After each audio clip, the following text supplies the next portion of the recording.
नमस्कार विद्यार्थी मित्रांनो, उत्कर्ष इन्स्टिट्यूटच्या ऑनलाईन प्लॅटफॉर्ममध्ये आपलं सर्व विद्यार्थी मित्रांचं मनपूर्वक स्वागत आहे।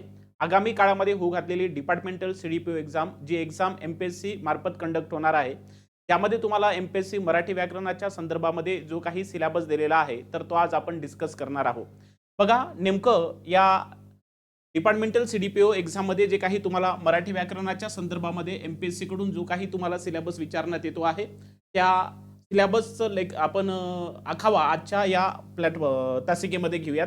यामध्ये बघा, तुम्हाला सर्वाधिक महत्त्वाचं जो काही एमपीएससीने जे काही तुम्हाला इथं सिलेबस दिलेला आहे मराठी व्याकरणाचा, ज्यामध्ये बघा सर्वात महत्त्वाचं सर्वसामान्य शब्दसंग्रह, वाक्यरचना, व्याकरण, म्हणी, वाक्प्रचार आणि यांचा अर्थ आणि त्यांचा उपयोग, यामध्ये जे काही विशिष्ट महत्त्वपूर्ण जे काही प्रकरण आहे तर ते प्रकरण नेमकं कोणकोणते येतात तर ते आपण आज डिस्कस करूया। यामध्ये जो काही व्याकरण नावाचा जो काही घटक एमपीएससी मार्फत विचारण्यात येणार आहे, तर या व्याकरणामध्ये नेमकं काय काय येणार आणि नेमकं एमपीएससीने यापूर्वी सीडीपीओचे जे काही एक्झाम कंडक्ट केलेले होते त्यामध्ये नेमकं कोणत्या स्वरूपाचे प्रश्न नेमकं विचारण्यात आलेले होते, तर ते संपूर्णच्या संपूर्ण प्रश्न आपण आपल्या प्लॅटफॉर्ममध्ये घेणार आहोत। बघा, व्याकरणाच्या संदर्भामध्ये जर आपल्याला बोलायचं झालं तर या व्याकरणामध्ये सर्वाधिक महत्त्वाचं बघा, तुम्हाला जो काही उतारा असेल, ज्यानंतर व्याकरण असेल आणि त्या भाषेचं काय शब्दसंग्रह असेल। जसं 3 फॉर्मॅटमध्ये तुम्हाला हा पेपर विचारला जाईल। पहिला आहे त्या भाषेचं व्याकरण, त्यानंतर आहे त्या भाषेचा जो काही उतारा देण्यात येईल त्या उतारावरील प्रश्न आणि त्याच्यानंतर आहे त्या भाषेचा शब्दसंग्रह। असं तुमच्या भाषेला इथं विभागणी केलेली आहे आणि या स्वरूपाचे पेपर मध्ये प्रश्न तुम्हाला एमपीएससी विचारत असते। तत्पूर्वी हे जे काही डिपार्टमेंटल आपली जी काही सीडीपीओची एक्झाम आहे, यासाठी आपण आपल्या उत्कर्ष इन्स्टिट्यूटच्या प्लॅटफॉर्ममध्ये आपण बॅच विद्यार्थी मित्रांनो लॉन्च करतो आहे। येत्या 24 तारखेपासून या बॅचला आपल्या प्लॅटफॉर्ममध्ये ॲप्लिकेशनवर ही बॅच प्रारंभ होणार आहे। या बॅचचे जे काही डेमो लेक्चर्स आहेत तर आपण आपल्या यूट्यूब चॅनलवर विद्यार्थी मित्रांनो उपलब्ध करून दिलेले आहेत। जे कोणी विद्यार्थी डिपार्टमेंटल सीडीपीओची तयारी करत असेल अशा विद्यार्थ्यांनी नक्कीच आपलं उत्कर्ष इन्स्टिट्यूट मार्फत जे काही विद्यार्थी मित्रांनो लाईव्ह सेशन होत असतात आणि जे काही तुम्हाला यूट्यूबवर जे काही मोफत सेशन दिलेले आहेत सीडीपीओच्या मार्फत किंवा सीडीपीओ जे काही एक्झाम आहे यासाठी, तर ते नक्की बघावे। आणि ही जी काही बॅचचा प्रारंभ आहे तर ते 24 तारखेपासून आपल्या उत्कर्ष इन्स्टिट्यूटच्या प्लॅटफॉर्ममध्ये सुरू होणार आहे। बॅचची जी काही फी आहे तर ती 7499 रुपये आहे आणि या बॅचमध्ये जे काही तुम्हाला संपूर्ण जे काही सिलेबस आहे तर संपूर्ण एका विशिष्ट तज्ञामार्फत अनेक त्या विषयातील तुम्हाला इथं पूर्ण करून देण्यात येणार आहे। बघू आपण नेमकं मराठी व्याकरणाचा जो काही सिलेबस आहे या सीडीपीओचा आणि जे काही एक्झाम एमपीएससी कंडक्ट करणार आहे तर त्या एक्झाम मधले जे काही महत्त्वपूर्ण मराठी व्याकरणाचे पॉइंट आहे त्या पॉइंटचा आपण संदर्भ बघूया। जसं बघा, अभ्यासक्रमाचे मुद्दे आणि त्याच्यानंतर इकडं त्या अभ्यासक्रमाच्या मुद्द्यामध्ये जे काही समाविष्ट असणारे घटक आहेत तर ते घटक कोणकोणते आहे तर ते आपण डिस्कस करूया। लक्षात ठेवा, एमपीएससी जेव्हा व्याकरणावर तुम्हाला प्रश्न विचारणार असेल तेव्हा तुमचा जो काही अभ्यास आहे तर तो अभ्यास व्याकरणाच्या संदर्भामध्ये तुम्हाला डीप असणे गरजेचं आहे। तुम्ही मागील काळामध्ये झालेले जे काही डिपार्टमेंटल सीडीपीओ मार्फत जे काही पेपर आहे तर ते पेपर नक्की अभ्यासा मराठी व्याकरणाचे, म्हणजे तुम्हाला त्या लेवलची जी काही पातळी आहे तर ती नक्की समजेल। जसं बघा, तुम्हाला इथं सर्वात महत्त्वाचं भाषा आणि त्या भाषेची जी काही पार्श्वभूमी आहे आणि त्या भाषेचा जो काही विकास आहे तर या आपल्या अभ्यासक्रमाच्या मुद्द्यामध्ये आपण नेमकं त्यामध्ये कोणकोणते घटक आपण समाविष्ट करून घेणार आहोत, म्हणजे नेमकं कोणकोणते घटक आपण शिकणार आहोत। तर बघा, इथं भाषा म्हणजे काय, त्यानंतर भाषेचे जे काही महत्त्व आहे, त्यानंतर व्याकरणाचा जो काही विकास होत गेलेला आहे तर तो विकास, भाषा आणि व्याकरण याच्यामध्ये जो काही सहसंबंध आहे आणि त्याच्यानंतर लिपीचे प्रकार आणि लिपीचा विकास कसा होत गेला, तर हा जो काही मुद्दा आहे तर आपण भाषेची पार्श्वभूमी आणि विकास यामध्ये शिकणार आहोत। प्रत्येक जे काही इथं अभ्यासक्रमाचे मुद्दे तुम्हाला दिलेले आहे आणि आपला सिलेबस सुद्धा एमपीएससी सारखाच दर्जेदार असणार आहे। तुम्ही मराठी व्याकरणाचं एकदा लेक्चर का पूर्णपणे बघितलं तर मला असं वाटणार विद्यार्थी मित्रांनो की तुम्हाला कोणत्याही पुस्तकाची गरज पडणार नाही। तुमच्या सर्वच्या सर्व आतापर्यंत ज्या काही सीडीपीओच्याच नाही तर एमपीएससी मार्फत घेण्यात येणाऱ्या कोणत्याही वर्ग 2च्या ज्या काही एक्झाम ज्यामध्ये मराठी व्याकरणाचा संदर्भ जर आपण विचारात घेतला तर संपूर्ण संदर्भ आपण लक्षात घेऊन या बॅचची विद्यार्थी मित्रांनो सर्वाधिक महत्त्वपूर्ण मांडणी करतो आहे। त्यानंतर बघा, इथं सर्वात महत्त्वाचं वर्ण विचार। आता या वर्ण विचारामध्ये आपल्याला नेमकं कोणत्या कोणत्या स्वरूपाचे प्रश्न एमपीएससी कडून विचारण्यात येते, मग त्यामध्ये बघा आपण वर्णमाला म्हणजे काय, ज्याला आपण अक्षरमाला, त्यानंतर 12 खडी 14 खडी याच्यातील जो फरक आहे तर तो फरक शिकणार आहोत। वर्ण, अक्षर, ध्वनी, मूळ ध्वनी, त्यानंतर शब्द वाक्य बघा नवीन कन्सेप्ट आहे स्वन, स्वनिम आणि विलोम आणि पद याच्यामध्ये जो काही साधारणतः फरक आहे तर तो फरक आपण विशिष्टपूर्ण आपण या वर्णविचार नावाच्या प्रकरणामध्ये शिकून घेणार आहोत. त्यानंतर बघा वर्णाचे प्रकार आणि त्यांची जी काही व्याप्ती आहे, वर्णाची उच्चारस्थाने, विशेष संयुक्त व्यंजन, आकार विल्हेनुसार जो काही क्रम तुम्हाला एमपीएससी मध्ये विचारण्यात येतो तो क्रम, आणि त्यानंतर मूलध्वनीची रचना किंवा मूलध्वनी बाहेर काढणे. तर हे संपूर्णच्या संपूर्ण समाविष्ट घटक आपल्या वर्णविचार या टॉपिक मध्ये आपण पूर्ण करून घेणार आहोत. योग्य तो सिलेबस एमपीएससी मार्फत ज्या पद्धतीने तुम्हाला विचारण्यात येईल सेम हुबेहूब सिलेबस विद्यार्थी मित्रांनो तुम्हाला इथे दिसतोय. तुम्हाला बॅच केल्याच्या नंतर मराठी व्याकरणाचा कसलाही प्रॉब्लेम राहणार नाही याचं मी तुम्हाला विद्यार्थी मित्रांनो शाश्वती देतो. म्हणून व्यवस्थित पद्धतीने तुम्ही बॅच बघायची आहे. मराठी व्याकरणामध्ये जो काही तुमचा आउट ऑफ मार्क आहे घेण्याची तर ते आपल्याकडे लागलेत. बघा त्यानंतर सर्वात महत्त्वाचं जोडाक्षर. जोडाक्षरामध्ये नेमकं कोणकोणते समाविष्ट घटक आहे, ज्यामध्ये जोडाक्षर म्हणजे काय, जोडाक्षराचे जे काही प्रकार पडले जातात, जोडाक्षर लिहिण्याच्या पद्धती आणि अनुस्वार आणि विसर्ग यांचा वापर नेमकं कुठे होतो, केव्हा होतो, तर ते घटक आपण या जोडाक्षरामध्ये शिकणार आहोत. त्यानंतर सर्वात महत्त्वाचं संधी. आता ह्या संधीमध्ये नेमकं आपल्याला शिकायचं काय आहे तर त्याचं डायग्राम मी तुम्हाला इथे दाखवलेले आहे. जसं बघा संधी म्हणजे काय, संधीचे प्रकार कोणते आहे, यामध्ये स्वर संधी, व्यंजन संधी, विसर्ग संधी जे काही संधीचे प्रकार पडतात. त्यानंतर विशेष संधी आणि एक संधी आहे सीमा संधी. सीमा संधी हे नेमकं काय आहे तर ही विराम चिन्हाच्या संदर्भात आहे. तर इथं संधी या शब्दाचा उल्लेख निघाला म्हणून मी ते सीमा संधी सुद्धा इथं तुम्हाला संपूर्णच्या संपूर्ण कव्हर करून घेणार आहे. त्यानंतर सर्वाधिक महत्त्वपूर्ण जे आहे व्याकरणाचा जो काही पोर्शन आहे तर ते आहे शब्दाच्या जाती. व्याकरणाचा जो काही महत्त्वाचा पोर्शन आहे तो आहे शब्दाच्या जाती. शब्दाच्या जातीवर तुम्हाला एका ओळीत प्रश्न एमपीएससी कधी विचारणार नाही. तुम्हाला काहीतरी विधानात्मक प्रश्न तुम्हाला दिले जातील आणि त्या विधानात्मक प्रश्नावरून तुम्हाला कोणतं विधान सत्य आहे किंवा कोणतं विधान असत्य आहे या संदर्भामध्ये तुम्हाला विद्यार्थी मित्रांनो प्रश्न असतो. म्हणून त्या तुमच्या व्याकरणाची जी काही शब्दाची अत्यंत महत्त्वपूर्ण जात आहे तर त्यामध्ये तुमचा डीपली अभ्यास असणे गरजेचं आहे, जेणेकरून कोणताही प्रश्न जर एखादी परीक्षेमध्ये विचारला तर त्या प्रश्नाचं उत्तर आपण तात्काळ विद्यार्थी मित्रांनो बरोबर देऊ शकलो पाहिजे. त्यानंतर बघा शब्दाच्या जातीमध्ये आपण सर्वाधिक महत्त्वाचं ज्या काही विकारी आणि अविकारी जाती असं त्यांचं वर्गीकरण करण्यात येते.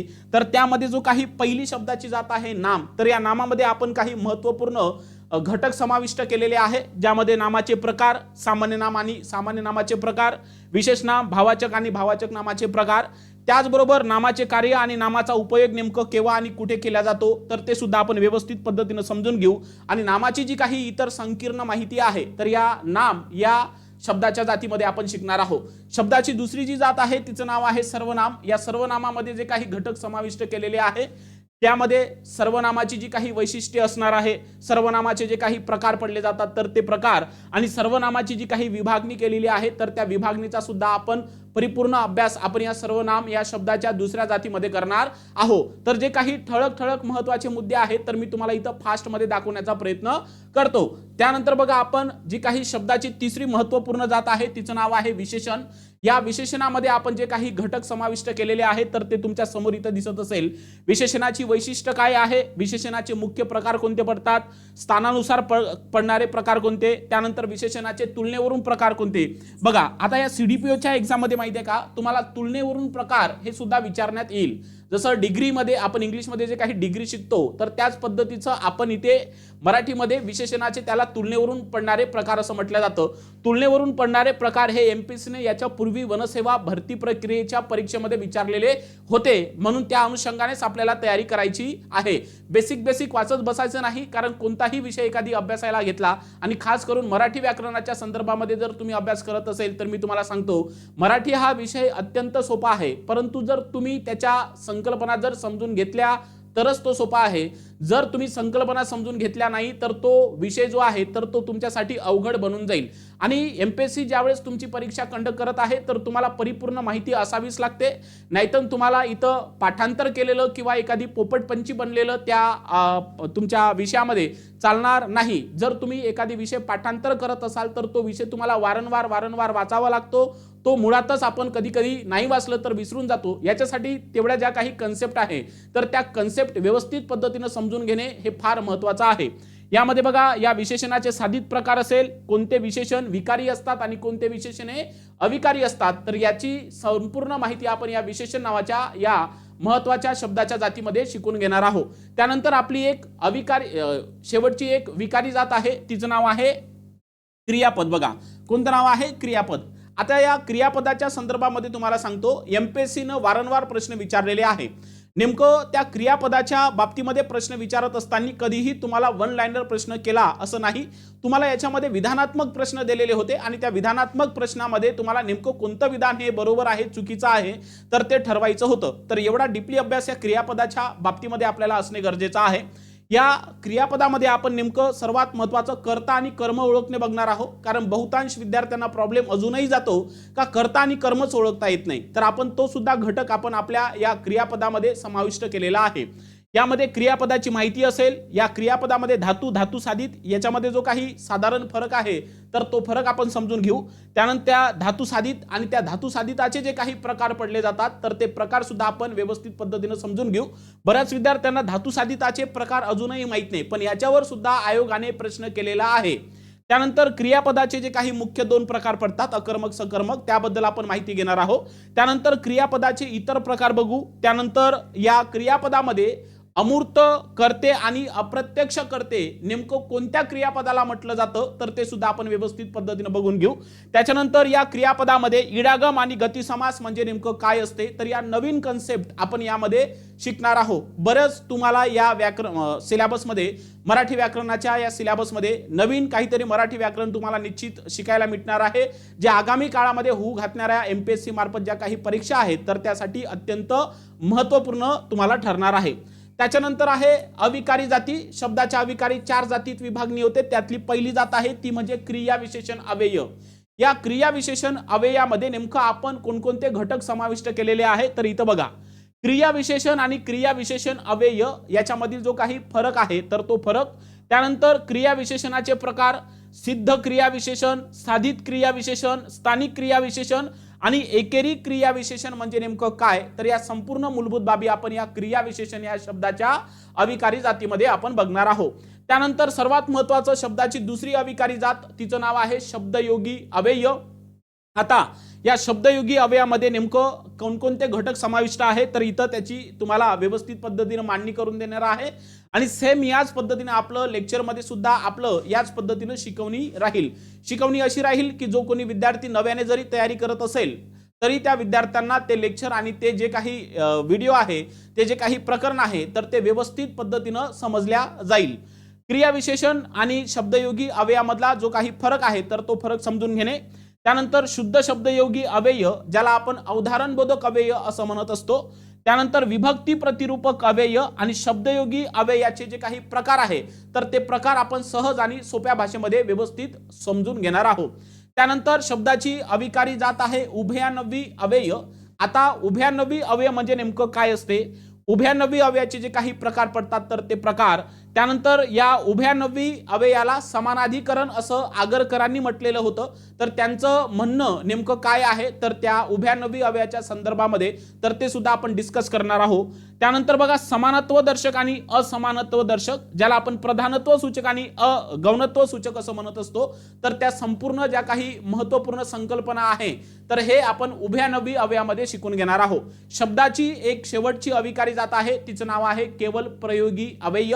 या केवल प्रयोगी अव्ययामध्ये नेमकं त्याचे प्रकार आणि त्यानंतर या केवल प्रयोगी अव्ययामध्ये पादपूर्णार्थक केवल प्रयोगी अव्यय म्हणजे नेमकं काय असते तर ह्या शब्दाच्या जातीमध्ये आपण शिकून घेणार आहोत. तर अशा पद्धतीनं आपलं मराठी व्याकरणाचा जो काही संदर्भ आहे शब्दाच्या जाती संदर्भामध्ये तर तो आपण इथं डिस्कस केलेला आहे. तर शब्दाची जात आपल्याला जर शिकायची असेल व्यवस्थित पद्धतीनं तर त्यामध्ये जे काही समाविष्ट असलेले घटक आहे तर त्याचा परिपूर्ण अभ्यास आपल्याला असणे गरजेचं आहे, तेव्हाच आपल्याला परीक्षेमध्ये प्रश्न सुटतो.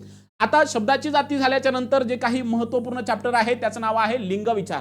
लिंग विचाराच्या बाबतीमध्ये जे काही मराठी भाषा जर आपण पाहतो म्हटलं तर मराठी भाषेतलं जे काही शब्दाचं लिंग आहे तर वास्तविक पाहता ते अतिशय धरसोडीचं आणि अनियमित असे नियम मराठी भाषेमधले आहे. तर यामध्ये आपण नेमकं कोणते शब्द हे व्यवस्थित पद्धतीनं लक्षात ठेवले गेले पाहिजे परीक्षेच्या दृष्टीनं, तर ते मी तुम्हाला सांगणार आहे. काही शब्द मराठी भाषेतले असे आहेत जे 2 लिंगात मोडतात, 3 लिंगात मोडतात, ते कायमस्वरूपी एका लिंगामध्ये येतात. तर ते संपूर्ण आपण डिस्कस करूया. या लिंगामध्ये लिंगाचे प्रकार, त्यानंतर नामाच्या रूपामध्ये होणारा जो काही बदल आहे लिंगामुळे, तर तो, त्यानंतर नवीन कन्सेप्ट आपण या लिंगामध्ये घेणार आहोत, सामान्य लिंगी, अनिश्चित लिंगी, त्यानंतर कायमस्वरूपी दोन्ही लिंगात येणारे शब्द आणि कायमस्वरूपी तीनही लिंगात येणारे शब्द. तर हे संपूर्ण आपण आपल्या बॅचमध्ये उपलब्ध करून देणार आहोत. त्यानंतर महत्त्वाचा चॅप्टर आहे ते म्हणजे वचन विचार. वचन म्हणजे काय, वचन किती आहे आणि त्याचे प्रकार कोणते आहे, मराठीमधलं वचन आणि संस्कृतमधलं वचन हे वेगवेगळे आहे, तर ते नेमकं कोणते वचन वेगवेगळे आहे, तर याचा आपण आढावा इथं घेणार आहोत. त्याच पद्धतीनं या वचनामध्ये उभय वचन काय असते, आदरार्थी वचन काय असते, कायमस्वरूपी एकवचनात असणारे शब्द, कायमस्वरूपी अनेक वचनात असणारे शब्द नेमकं कोणते आहे, तर हे सुद्धा डिस्कस करणार आहोत. त्यानंतर समोरचा टॉपिक आहे तो म्हणजे विभक्ती. आपल्याला फक्त इथं समाविष्ट असणारे घटक इथं दाखवलेले आहे, परंतु त्यापेक्षा सुद्धा अधिक माहिती तुम्हाला आपल्या या बॅचमध्ये भेटणार आहे. आता विभक्ती म्हणजे काय, विभक्ती आणि शब्दयोगी अव्ययामध्ये जो काही फरक आहे तर तो फरक नेमकं कोणता आहे, त्यानंतर विभक्ती आणि प्रतिरूपक अव्यय म्हणजे नेमकं काय, याच्यात काय फरक आहे, तर ते सुद्धा आपण डिस्कस करणार आहोत. त्यानंतर बघा सर्वात महत्त्वाचा समोरचा जो काही व्याकरणाचा भाग आहे तो म्हणजे सामान्य रूप. व्याकरणाचा जो काही तुम्हाला शब्द एमपीएससी आयोगामार्फत मराठी तुम्हाला विषयाच्या संदर्भामध्ये जो काही दिलेला आहे, तर त्या व्याकरणाच्या भागामध्ये असणारे संपूर्ण हे काय आहे, मुद्दे आहे. व्याकरणाच्या भागामध्ये तुम्हाला एमपीएससी असा कोणताही टॉपिक सोडत नाही की ज्या टॉपिकवर तुम्हाला प्रश्न विचारणार नाही. तुम्हाला प्रत्येक टॉपिक जवळजवळ 22 ते 23 तुम्हाला प्रकरणाचा अभ्यास तुम्हाला करावा लागतो, तेव्हा तुम्हाला आउट ऑफ गुण तुम्हाला इथं प्राप्त होतात. यामध्ये बघा सामान्य रूप ही संकल्पना आपण शिकणार आहोत. त्यानंतर महत्त्वपूर्ण म्हणजे टेन्स, ज्याला आपण काळ असं म्हणत असतो, तर ते काळ सुद्धा आपण यामध्ये घेणार आहोत. त्यानंतर बघा समोरचा जो काही टॉपिक आहे तर तो आहे आख्यात विकार. आख्यात नेमकं काय असते, आख्याताची जी काही संकल्पना आहे तर ते काय आहे, एकूण आख्यात किती आहे, त्याचे प्रकार किती पडतात आणि नेमकं प्रकार पडत असताना नेमकं क्रियापदाच्या काळाचे प्रकार किती पडतात, क्रियापदाच्या अर्थाचे किती प्रकार पडतात, तर हे सुद्धा डिस्कस करूयात. त्यानंतर सर्वाधिक महत्त्वाचा आहे तो म्हणजे प्रयोग. आपण प्रयोगाच्या संदर्भामध्ये आयोगाने विचारलेले कोणताही प्रश्न म्हणजे पेपर असेल त्यामध्ये आयोग एखादी तरी प्रश्न या टॉपिकवर शिल्लक ठेवतो, त्याचं नाव आहे प्रयोग. नेमकं प्रयोग विचारत असताना आयोगाने नेमकं सोपा प्रश्न आतापर्यंत कधीच केला नाही. किचकट प्रश्न तुम्हाला इथं प्रयोगाच्या बाबतीमध्ये टाकून देतात. मग प्रयोगासंदर्भात कर्तरी कर्मणी आणि भावे प्रयोगाच्या बाबतीत तर प्रश्न टाकतं, पण त्याच्यापेक्षा जे काही तुम्हाला मिश्र किंवा संकर प्रयोग आहे तर या बाबतीत आयोग तुम्हाला वारंवार प्रश्न विचारत असते. तर नेमकं ते मिश्र किंवा संकर प्रयोग म्हणजे नेमकं काय, तर ते आपण व्यवस्थित शॉर्ट ट्रिक्स पद्धतीनं आपण आपल्या या बॅचमध्ये समजून घेणार आहोत. त्यानंतर महत्त्वाचा आहे ते म्हणजे वाक्याचे प्रकार. बघा एमपीएससीनं वाक्याच्या प्रकारावर अतोनात प्रश्न केलेले आहे. त्यापैकी मी तुम्हाला सांगतो, आयोगानं तर जे काही आपल्याकडे समुच्चयबोधक उभयान्वयी अव्यय जे आहे, ज्यामध्ये आणि, व, शिवाय, अन, आणखी, न, नी यासारख्या शब्दाचा उपयोग केला जातो, याच्यावर आयोगानं आतापर्यंत 8 वेळा प्रश्न विचारले. 8 वेळा प्रश्नापैकी काही वेळा पहिल्या उत्तर तालिकेमध्ये आयोगानं एखाद्या प्रश्नाचं उत्तर वेगळंच दिलं होतं आणि दुसऱ्या जेव्हा उत्तर तालिका आली तेव्हा त्याचं उत्तर लगेच पलटून दिलेलं होतं. सर्वात महत्त्वाचं, आयोग वाक्याच्या प्रकारावर प्रश्न विचारतो, पण नेमकं आयोग नेमकं उत्तराच्या बाबतीमध्ये पलटी का बरं मारतं, तर ती नेमकं आयोगाची शैली ओळखायची कशी, नेमकं त्यांच्या पद्धतीनं जर आपल्याला जावंसं वाटलं तर ते नेमकं त्यांचं उत्तर कोणतं बरोबर असेल, ही खास शैली वाक्याच्या प्रकारामध्ये मी तुम्हाला दाखवतो. आणि आयोगानं जे काही तुम्हाला 8 वेळा प्रश्न वाक्याच्या प्रकारावर जे विचारलेले आहे आणि ज्यांची उत्तर तालिका जे काही मागे पुढे बदलवण्यात आलेली आहे, तर ते 8ही प्रश्न मी तुम्हाला इथं डिस्कस करून दाखवतो. आणि आयोगाला जे काही मान्य आहे यामुळे हे उत्तर असं देण्यात आलेलं आहे, तर त्या पद्धतीने आपलं तिथं आयोगाच्या मार्फत ज्या पद्धतीने उत्तर देते तर ते मी तुम्हाला सांगतो. त्यानंतर बघा आपलं अभ्यासक्रमाचा समोरचा मुद्दा आहे ते म्हणजे वाक्याचेच प्रकार, ज्यामध्ये समाविष्ट असणारे घटक आहे होकारार्थी, विधानार्थी, नकारार्थी, त्यानंतर उद्गारार्थी, प्रश्नार्थक वाक्य. त्यानंतर वाक्य रूपांतर, ज्याला आपण वाक्य परिवर्तन असं म्हणत असतो. वाक्य रूपांतराच्या बाबतीमध्ये सुद्धा तुम्हाला प्रश्न विचारलेले आहे. कधी कधी होकारार्थी वाक्याचं नकारार्थी वाक्यामध्ये रूपांतर करा, विधानार्थी वाक्याचं प्रश्नार्थी वाक्यात रूपांतर करा किंवा उद्गारार्थी वाक्यात रूपांतर करा, असे प्रश्न तुम्हाला आयोगाकडून विचारण्यात येते परीक्षेमध्ये. तर योग्य त्या क्लुप्त्या, नेमके योग्य ते जे काही नियम आहे, जे काही वाक्य रूपांतराच्या संदर्भामध्ये, तर ते सुद्धा आपण डिस्कस करणार आहोत. त्यानंतर 15वा जो काही महत्त्वपूर्ण टॉपिक आहे त्याचं नाव आहे वाक्य पृथक्करण. या वाक्य पृथक्करणावर सुद्धा प्रश्न वारंवार विचारत असते. वाक्य पृथक्करण म्हणजे नेमकं काय, वाक्य पृथक्करणामध्ये कोणकोणत्या घटकाचा समावेश होतो, ज्यामध्ये उद्देश विभाग आणि विधेय विभाग आणि याच्यामध्ये असणारे जे काही प्रकार आहे, तर हे प्रकार सुद्धा आपण व्यवस्थित पद्धतीने डिस्कस करणार आहोत. त्यानंतर 16वा पॉइंट आहे तो म्हणजे समास. आता समासाच्या बाबतीमध्ये तुम्हाला एखादी सामासिक शब्द देतो आणि नेमकं त्या सामासिक शब्दाचा समास कोणता हे कधी विचारला जाणार नाही. समासाच्या बाबतीमध्ये विधानात्मक प्रश्न तुम्हाला नेमकं टाकलेले असतील एवढं मात्र निश्चित आहे. आणि जर एखादी सामासिक शब्द जर तुम्हाला विचारेल तर तो सामासिक शब्द तुम्हाला पुस्तकात सुद्धा भेटणार नाही. असा सामासिक शब्द आयोग हा विद्यार्थी मित्रांनो तुम्हाला विचारत असतो. आयोगाची ती शैली आहे, बरोबर आहे की नाही, लक्षात ठेवा. तर ते सर्वात महत्त्वाचं समासामध्ये, समास म्हणजे काय, समासाचे प्रकार, समासामध्ये सामासिक शब्द, त्याचा विग्रह म्हणजे नेमकं काय, समासाचे जे काही 4 उपप्रकार पडतात, अविभाव्य समास, त्यानंतर तत्पुरुष समास, द्वंद्व समास, बहुब्रीही समास, तर हे सुद्धा आपण व्यवस्थित पद्धतीने शिकून घेणार आहोत आणि सोप्या भाषेत शिकणार आहोत. त्यानंतर महत्त्वपूर्ण जो काही पॉइंट आहे त्याला म्हणतो आपण रस. रसाच्या बाबतीमध्ये आयोगानं कमी प्रश्न केले नाही असं नाही, पण प्रश्न विचारलेले आहे. प्रश्न विचारले याचा अर्थ तुम्हाला तो टॉपिक सोडून जाता येत नाही. तुम्हाला सांगतो, स्पर्धा परीक्षेत तुम्हाला यश मिळवायचं असेल तर तुम्ही कोणताही प्रकरण, कोणताही विषय स्किप न करता तुम्हाला पुढे जावं लागतं, तेव्हाच तुम्हाला यश प्राप्त होतं. तुम्ही जर तुमचं म्हणणं म्हणाल की सर मराठी व्याकरणामध्ये एवढं वाचावं लागते का, एवढं करावं लागतं का, एक मार्क हा अतिशय मोलाचा असतो. तुम्हाला प्रश्न विचारो किंवा न विचारो, याच्यापूर्वी आयोगाने या टॉपिकवर प्रश्न विचारलेले आहे, म्हणून तुम्हाला करून जावेच लागेल. मग तुम्हाला जर टॉपिकच्या संबंधित जर माहिती नसेल तर तो प्रश्न तुम्ही कधी सोडू शकत नाही. म्हणून हा आपण टॉपिक जो आहे रस, तर त्या रसामध्ये आपण, रस म्हणजे काय, काव्यातील व्यवहारातील रस, या रसामध्ये स्थायी भाव, आलंबन विभाव आणि उद्दीपन विभाव म्हणजे नेमकं काय असतं, सहज आणि सोप्या पद्धतीने आपण शिकून घेऊ. रस आणि अलंकार हे जे काही मराठी व्याकरणामधले किंवा मराठी भाषेमधले जे काही अत्यंत जे काही कठीण स्वरूपाचे जे काही आपण टॉपिक प्रकरण म्हणूया, तर ते आपण सहज आणि सोप्या पद्धतीने शिकून घेऊ, फिल्मी स्टाईल पद्धतीनं. त्यानंतर आहे सर्वाधिक महत्त्वाचं अलंकार. अलंकारावर सुद्धा प्रश्न विचारतो. अलंकार तुम्हाला येण्यासाठी साहित्यिक भाषा यावी लागतं, परंतु साहित्यिक भाषा आली नाही तरी काही क्लुप्त्या किंवा काही ट्रिक्स माहिती असणे गरजेचं आहे, ज्यामुळे तुम्हाला त्या वाक्यातील अलंकाराचा जो काही प्रकार आहे तर तो प्रकार तुम्हाला लवकरात लवकर ओळखता येईल. तर ते संपूर्ण अलंकार, त्याच्या व्याख्या, त्याचे प्रकार आणि त्यामधल्या ज्या काही शॉर्ट क्लुप्त्या आहे तर ते आपण बॅचमध्ये अवेलेबल करून देऊ. त्यानंतरचा जो काही समोरचा मराठी व्याकरणाचा जो काही समाविष्ट असणारा घटक आहे तर तो आहे काव्यगुण. काव्यगुणाच्या बाबतीमध्ये बोटावर मोजगेल इतकेच प्रश्न तुम्हाला एमपीएससीने विचारलेले आहे. टॉपिक मराठी व्याकरणाच्या संदर्भात आहे म्हणून तो आपल्याला करावा लागतो. येते किंवा नाही येत हा प्रश्न वेगळा आहे. तुम्हाला याच्या पूर्वी आयोगानं प्रश्न विचारलेले आहे, म्हणून त्या संदर्भात तुम्हाला त्या टॉपिकची माहिती असणे गरजेचंच आहे. एखादी प्रश्न नजर चुकीने आला तर त्या प्रश्नाचं उत्तर आपल्याला देता आलं पाहिजे. टॉपिक अत्यंत सोपा आहे. काव्याचे 3 गुण पडतात, ज्यामध्ये प्रसाद, ओध आणि माधुर्य हे आपण लगेच समजून घेऊ शकतो. त्यानंतर समोरचा टॉपिक आहे तो म्हणजे शब्दसिद्धी. परीक्षा कोणतीही असो, शब्दसिद्धी या टॉपिकवर प्रश्न तुम्हाला ठेवल्याच जातो. आणि आयोगाची कोणतीही तुम्ही प्रश्नपत्रिका बघा जे गट ब च्या उद्देशाकरिता घेण्यात आलेली असेल, त्यामध्ये शब्द सिद्धीवर तुम्हाला प्रश्न ठेवलेला आहे, ज्यामध्ये तत्सम, तद्भव, देशी, ज्यामध्ये परभाषीय शब्द कानडी, अरबी, फारसी, पोर्तुगीज आहे का नाही, असले शब्द तुम्हाला विचारण्यात आलेले आहे. उपसर्ग घटित, प्रत्येक घटित शब्द आहे का नाही, अंशाभ्यास्त, पूर्णाभ्यास्त, या सर्व यांचा जो काही उपयोग आहे किंवा हे जे काही मी आतापर्यंत बोललो तर हे संपूर्ण जे काही टॉपिक आहे हे शब्द सिद्धी यामध्ये येतात. तर हे सुद्धा आपण व्यवस्थित पद्धतीनं क्लिअर समजून घ्यावं लागतं. हा टॉपिक अत्यंत महत्त्वाचा आहे. आपल्या एमपीएससीच्या दृष्टीनं प्रश्न असतोच, लक्षात ठेवा. त्यानंतर बघा शब्दशक्ती वाटते, हे शब्दशक्ती वय, आणि मी आता तुम्हाला शब्द सिद्धीच्या बाबतीमध्ये बोललो. हे जे काय बोललो तर हे शब्द सिद्धीच्या बाबतीमध्ये बोललो. हे बघा हे शब्दशक्ती आहे. शब्दशक्तीवर सुद्धा आयोगानं प्रश्न केलेले आहे.